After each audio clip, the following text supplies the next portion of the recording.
সবচেয়ে বিপজ্জনক মুসলমান সে যে নিজের ভুলগুলো বুঝতে পারে না। আজকে আমরা কথা বলবো আজকের মুসলমানরা যে 5টি বড় ভুল অজান্তেই করে ফেলছে। যদি নিজেকে ঠিক করতে চান ভিডিওটা শেষ পর্যন্ত দেখুন।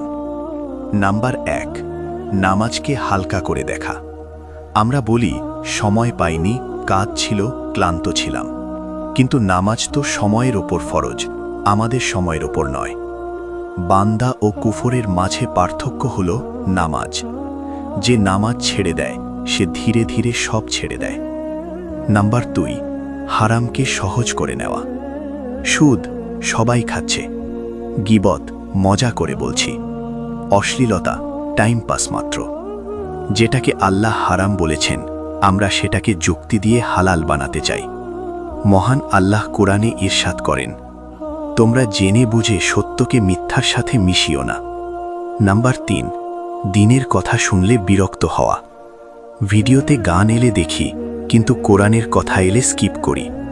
কেউ ভালো কথা বললে বলি, ভাই বেশি পাকনা হইও না।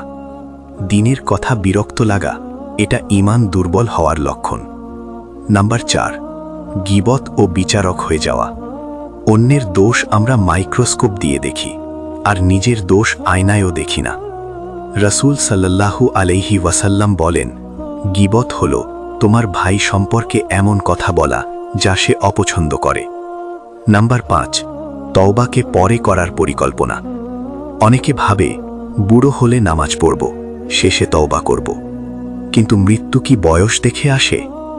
রাসূলুল্লাহ সাল্লাল্লাহু আলাইহি ওয়াসাল্লাম বলেছেন, আল্লাহ তাআলা বান্দার তওবা কবুল করেন যতক্ষণ না তার গলায় গুড়গুড় শব্দ বা মৃত্যুর যন্ত্রণা শুরু হয়। অর্থাৎ যখন মানুষ নিশ্চিতভাবে বুঝতে পারে যে তার মৃত্যু উপস্থিত এবং সে পরকাল দেখতে শুরু করে, তখন আর তওবার দরজা খোলা থাকে না। বন্ধুরা, এই ভিডিওটা অন্যকে বিচার করার জন্য নয়, নিজেকে ঠিক করার জন্য। আজ যদি ফিরে না আসি, কাল হয়তো সুযোগই পাব না। একটা ভুল হলেও যদি নিজের মনে পড়ে, আজই আল্লাহর কাছে ফিরে আসুন, তওবা করুন। ভিডিওটা যদি আপনার ভালো লেগে থাকে তাহলে অবশ্যই শেয়ার করুন। হয়তো আপনার একটি শেয়ারে অন্য কারোর জীবন বদলে যেতে পারে।